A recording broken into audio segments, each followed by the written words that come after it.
Do you use pendulum movements or just one direction movement?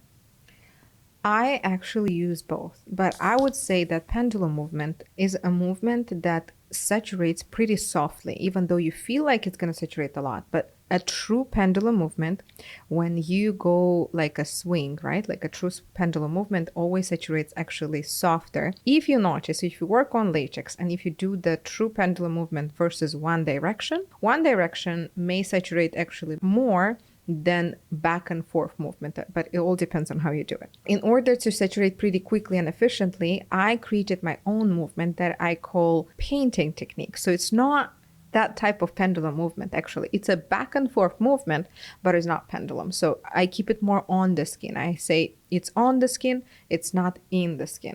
So it really depends which technique, what is your result. I use both. I use two directions and one direction depending on what I need to achieve. So there is room for both, and I love both of them actually.